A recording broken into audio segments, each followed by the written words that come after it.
வணக்கம். இரவு நேர பிரதான செய்திகளின் ஊடாக நர்மதா சிறையில் முதலில் தலைப்பு செய்திகள். இலங்கையில் சில எரிபொருட்களுக்கு தட்டுப்பாடு, வெளியான அறிவிப்பு. பிரதமர் கரணி பிரித்தானியாவுக்கு விஜயம். கோர்முஸ் நீரிணையில் ஈரானின் ஆதிக்கம் ஆபத்தானது, விடுக்கப்பட்டுள்ள எச்சரிக்கை. இனி விரிவான செய்திகள். இலங்கையின் பல எரிபொருள் நிரப்பும் நிலையங்களில் 95 ரக ஒக்டேன் பெட்ரோல் மற்றும் சூப்பர் டீசல் கையிருப்பு இல்லை என பெட்ரோலிய விநியோகஸ்தர்கள் சங்கம் தெரிவித்துள்ளது. 95 ரக ஒக்டேன் பெட்ரோல் மற்றும் சூப்பர் டீசல் கையிருப்பை பராமரிக்க 3 மில்லியன் ரூபாய்க்கும் அதிகமான முதலீடு செய்ய வேண்டியிருப்பதாக சுட்டிக்காட்டப்பட்டுள்ளது. எனினும் அந்த எரிபொருளை விற்பனை செய்வதன் மூலம் பெருநிறுவன எரிபொருள் நிரப்பு நிலையங்களுக்கு கிடைக்கும் இலாபம் சுமார் 45,000 ரூபாயாக மட்டுமே உள்ளதாக குறிப்பிடப்பட்டுள்ளது. எனவே நாடு முழுவதும் உள்ள பல எரிபொருள் நிரப்பும் நிலையங்களில் இந்த 2 வகை எரிபொருட்களும் கிடைப்பதில்லை என்றும் பெட்ரோலிய விநியோகஸ்தர்கள் சங்கம் கூறியுள்ளது. 95 ரக ஒக்டேன் பெட்ரோல் மற்றும் சூப்பர் டீசலின் தினசரி விற்பனை 500 லிட்டருக்கும் குறைவாக இருப்பதால் ஒரு கையிருப்பை விற்க 2 வாரங்களுக்கு மேலாகிறது என குறிப்பிடப்பட்டுள்ளது. மேலும் 45,000 ரூபாய் தள்ளுபடி தொகை ஊழியர்களின் சம்பளத்தை கொடுக்க கூட போதுமானதாக இல்லை என்றும் அந்த சங்கம் சுட்டிக்காட்டியுள்ளது.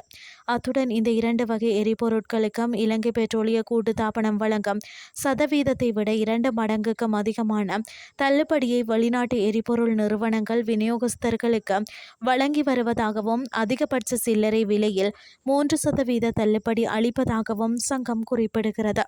இதன் காரணமாக கொழும்புக்கு வெளியே உள்ள பகுதிகளில் பல கூட்டுத்தாபன எரிபொருள் நிரப்பும் நிலையங்களில் 95 ரக ஒக்டேன் பெட்ரோலும் சூப்பர் டீசலும் கிடைக்காத நிலை ஏற்பட்டுள்ளதாக தெரிவிக்கப்படுகின்றது. இந்த நிலையில் நவீன வாகனங்களை பயன்படுத்தும் நுகர்வோர் பெரும் சிரமத்தை எதிர்கொள்கின்றனர் என்றும் சங்கம் தெரிவித்துள்ளமை குறிப்பிடத்தக்கது.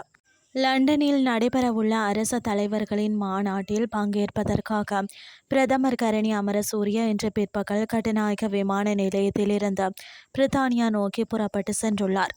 அவருடன் இந்த தூதுக்குழுவில் மேலும் 2 உறுப்பினர்கள் இணைந்து கொண்டுள்ளனர்.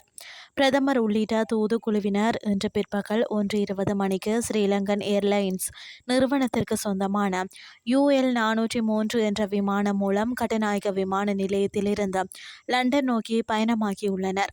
தங்களது உத்தியோகபூர்வ விஜயத்தை நிறைவு செய்து கொண்டு அவர்கள் அனைவரும் வரும் மே மாதம் 23ஆம் தேதி மீண்டும் இலங்கையை வந்தடைய திட்டமிட்டுள்ளதாக தெரிவிக்கப்படுகிறது.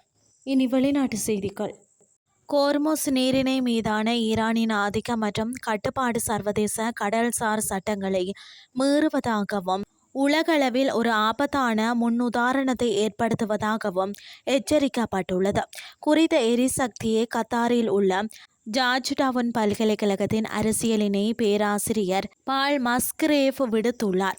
இது குறித்து ஊடகங்களுக்கு கருத்து தெரிவித்த அவர், ஈரானின் இந்த நடவடிக்கை கடல்சார் சட்டம் தொடர்பான ஐக்கிய நாடுகளின் சபையின் உடன்படிக்கையை மிக தெளிவாக மீறுகிறது என குறிப்பிட்டுள்ளார். மேலும் இதன் பாதிப்புகள் இந்த நீரிணையோடு மட்டும் முடிந்து விடுவதில்லை என்றும் அவர் எச்சரித்துள்ளார். உலக நாடுகள் அனைத்திற்கும் கோர்முஸ் நீரிணையில் மட்டுமின்றி உலகெங்கிலும் உள்ள இது போன்ற அனைத்து முக்கிய கடல்சார் போக்குவரத்து நெரிசல் வழிகளிலும் பெரும் வணிக நலன்கள் உள்ளன. மேலும் உதாரணமாக மத்திய தரைக்கடலுக்கு நுழையும் மற்றும் வெளியேறும் கப்பல் போக்குவரத்து குறித்து இது போன்றதொரு கட்டுப்பாடு அறிவிப்பை ஸ்பெயின் நாடு வெளியிட்டால் எப்படி இருக்குமோ அதே போன்றதொரு ஆபத்தான சூழலையே ஈரானின் தற்போதைய நடவடிக்கையும் ஏற்படுத்துகிறது என அவர் சுட்டிக்காட்டியுள்ளமை குறிப்பிடத்தக்கது. செய்திகள் யாவும் நிறைவடைகின்றது.